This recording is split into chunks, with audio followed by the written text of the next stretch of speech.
The plane had no missiles or guns on board, yet it became one of the most dangerous instruments of the Cold War. It remained invisible to Soviet radar for years. No missile could catch it. It was called the Black Arrow and was considered a technological marvel that could not be surpassed. It seemed like there would be no more platforms like this one, but today something new is appearing on the horizon, the SR-72, and it promises to leave even the legendary Blackbird far behind. What's known about this hypersonic project? Why is the Pentagon so careful to hide its existence? Let's figure that out right now. Intelligence gathering has always been the cornerstone of national security, the largest fleet and the best missiles. But without accurate and up-to-date information about threats, it's like fighting blind. Satellites, interceptions, and cyber intelligence working in tandem are responsible for collecting this very information. But one of the most difficult and dangerous ways to obtain data is, and remains aerial reconnaissance, especially when it comes to flying over territory where you're clearly not welcome. Reconnaissance aircraft do what no other system can. They penetrate restricted areas, obtain detailed data with minimal latency, and can instantly reroute based on the operational situation. In the 1960s, a device appeared that became a technological challenge, not only for any enemy air defense, but also for aerodynamics itself. We are, of course, talking about the SR-71 Blackbird. This engineering marvel has incorporated the best characteristics of a reconnaissance aircraft: lightning speed, operation at maximum altitude, and invulnerability to any enemy anti-aircraft missile system. Take, for example, the New York to London speed record it still holds, covering the 3,461.53-mile distance in 1 hour 54 minutes, while the best flight time for the commercial supersonic Concorde would have been 2 hours and 52 minutes. Not to mention the Boeing 747 we're used to, which would have had to spend about 6 hours and 15 minutes on the same route. However, like other ambitious aircraft, the SR-71 faced insanely expensive operation, increased requirements for crew training and support, and the collapse of the main potential rival, the USSR, also noticeably cooled the desire of the command and authorities to continue throwing money into the Blackbird's furnace. By 1989, most of the SR-71s had been retired, with the Icon's final operator being NASA, which used it as a research platform until it was finally retired in 1999, with reconnaissance missions being split between satellites and UAVs.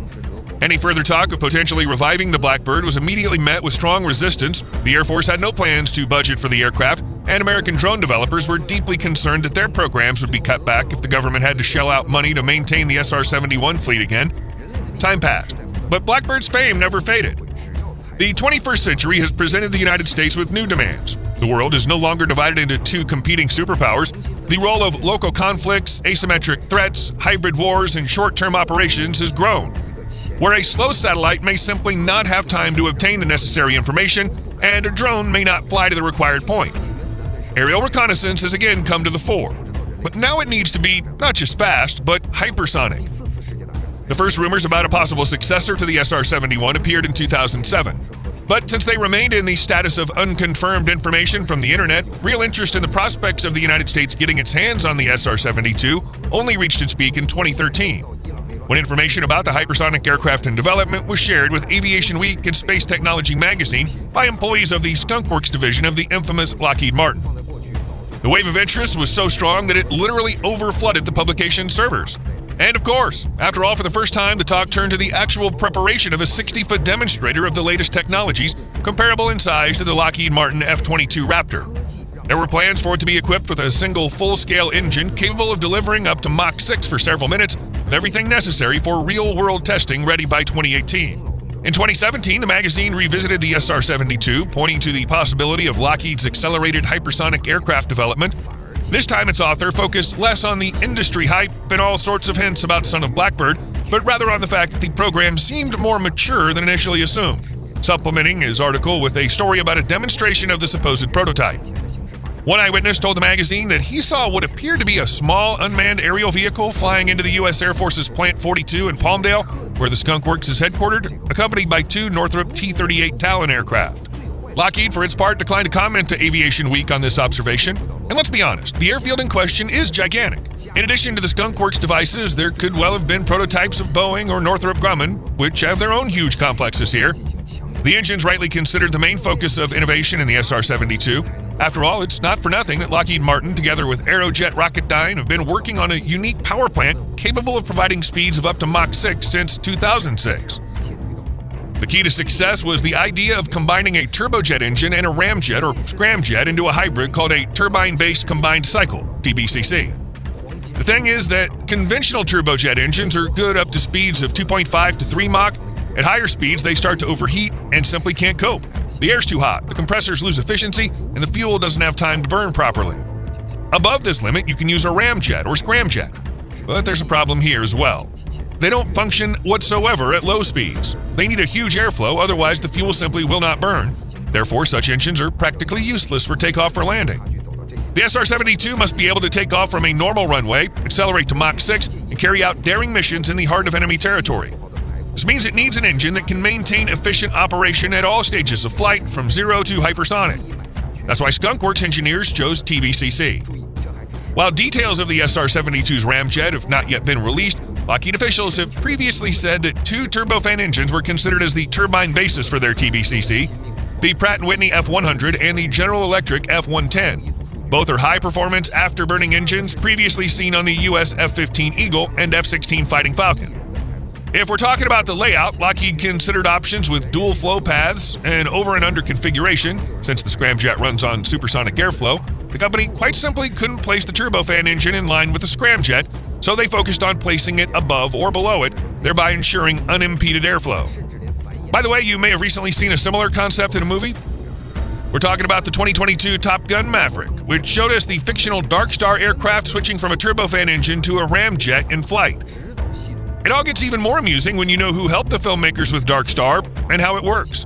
Yeah, you guessed it, the plane and everything connected with it was developed by the Skunk Works team. So now, until the official presentation of the Blackbird successor, we can only guess. Was DARKSTAR from the Top Gun sequel some kind of hidden announcement of the SR-72 for those in the know, or just a result of the wild imagination of the company's engineers? Another fundamental element in the SR-72 effort was digital transformation. As Lockheed Martin's Vice President of Strategy and Customer Requirements in Advanced Development Programs, Jack O'Banion, put it in 2018, he reported that we couldn't have made the engine itself. It would have melted down into slag if we tried to produce it 5 years ago, but now we can digitally print that engine with an incredibly sophisticated cooling system integrated into the material of the engine itself, and have that engine survive multiple firings for routine operation. That same year, the Russian president announced the creation of what he called the world's first modern hypersonic weapon, the X-47M2 Kinzhal missile, and plans to adopt the Avangard Hypersonic Glide Vehicle, HGV. For many, this became a clear signal of the beginning of the modern hypersonic weapons race. Granted, during the war in Ukraine, it turned out that this very same wonder of a missile can be shot down even by the MIM-104 Patriot, which dates back to the 1970s. However, as of 2018, these missiles posed a potential threat to the United States, so Lockheed quietly closed the SR-72 page, which had existed for about 5 years. Obviously, this could have been due to the Pentagon's decision to reconsider the degree of publicity for a number of programs, including the SR-72, or a banal desire to reduce open communications in the context of another arms race. The airframe of Lockheed's new creation will almost certainly undergo changes, so it's unlikely we'll see anything as exotic as the SR-71, which was very hard to confuse with anything else.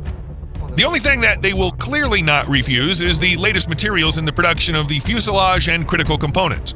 After all, at speeds of 5 Mach and above, aerodynamic heating creates extreme temperatures that can melt any of the usual metal bodies of the aircraft.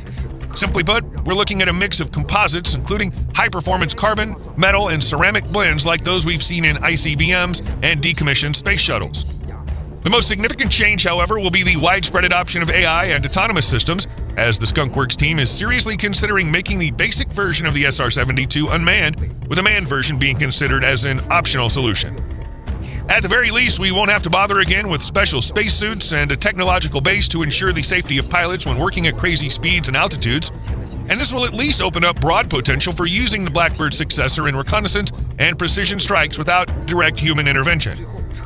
Moreover, the U.S. Air Force and Navy have repeatedly emphasized their intention to combine all new aircraft in the form of American 6th-generation fighters of the Next Generation Air Dominance program and the new Northrop B-21 Raider bombers into a single ultimate system in which there will certainly be a place for the SR-72. So if Lockheed Martin finally confirms plans for the son of Blackbird before 2030, look surprised and pretend Wild Iron didn't tell you about it first. What do you think? Will the SR-72 be able to surpass its legendary ancestor? And in what way exactly? Share your opinion in the comments below. And if you enjoyed the video, please leave a like, subscribe to the channel, and hit that notification bell for more content like today's. Thanks for watching, and we'll see you in the next one.